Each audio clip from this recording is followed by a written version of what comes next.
Hi friends, welcome back to మీతోనామాట. పూరీలోకి, చపాతీలోకి, అలాగే ఫుల్ ప్రోటీన్స్తో ఉన్నటువంటి చోలే మసాలా కర్రీ ఎలా చేసుకోవాలో చూద్దాం. దీనికోసం నేను ముందుగా ఒక ప్యాన్ పెట్టుకొని ఒక స్పూన్ ఆయిల్ వేసుకొని ఒక పెద్ద ఉల్లిపాయ ముక్కలు అలాగే 2 టమాటా ముక్కలను ఇలా కట్ చేసి వేసుకొని ఇలా మెత్తబడే వరకు వేయించుకొని ఇలా చల్లారిన తర్వాత మిక్సీ పట్టి పక్కన పెట్టుకుంటున్నాను. ఇప్పుడు కాటన్ క్లాత్ తీసుకొని బిర్యానీ స్పైసెస్ అన్నీ వేసుకొని ఇలా మూట కట్టి పక్కన పెట్టుకుంటున్నాను. అలాగే 2 బిర్యానీ ఆకులు కూడా తీసుకుంటున్నాను.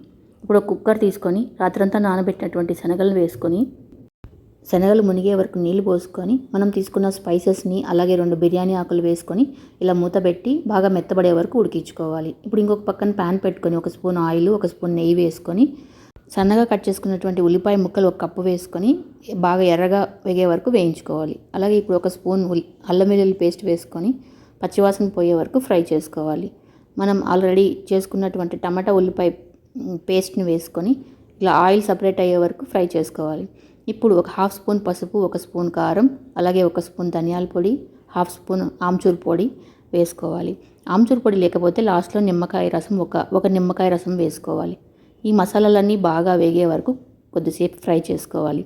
ఇప్పుడు మనం కుక్కర్లో శనగలు ఉడికినాయో లేవో చెక్ చేసుకొని బిర్యానీ ఆకుని ఈ ప్యాన్లోకి వేసుకోవాలి. అలాగే మనం వేసినటువంటి స్పైసెస్ ముట్టను తీసి పక్కన పడేయాలి.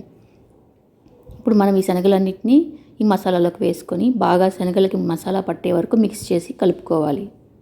ఇలా 2-3 నిమిషాల పాటు ఉడికించుకున్న తర్వాత కొద్దిగా కరివేపాకు వేసుకొని తగినన్ని నీళ్లు వేసుకొని ఇలా బాగా కలుపుకుంటూ మనకు కన్సిస్టెన్సీ ఒకసారి చూసుకొని నీళ్ళు వేసుకోవాలండి. ఇలా వేసుకొని చూసుకున్న తర్వాత ఇలా ఒక 5 మినిట్స్ పాటు ఉడికించుకోవాలి. ఇలా ఉడుకుతున్నప్పుడు తగినంత ఉప్పు అలాగే చోలే మసాలా 1 స్పూన్ వేసుకొని బాగా కలుపుకొని ఒక 5 మినిట్స్ పాటు ఉడికించుకోవాలి. ఇంతేనండి, తొందరగా అలాగే మంచి ప్రోటీన్స్తో మంచి కర్రీ పూరీలోకి అలాగే చపాతీలోకి చాలా రుచిగా ఉంటుందండి. తప్పకుండా ట్రై చేసి మీకు ఎలా వచ్చిందో కామెంట్ చేయండి. అలాగే నా వీడియోని తప్పకుండా లైక్ చేయండి, షేర్ చేయండి. Please subscribe my channel. Thanks for watching.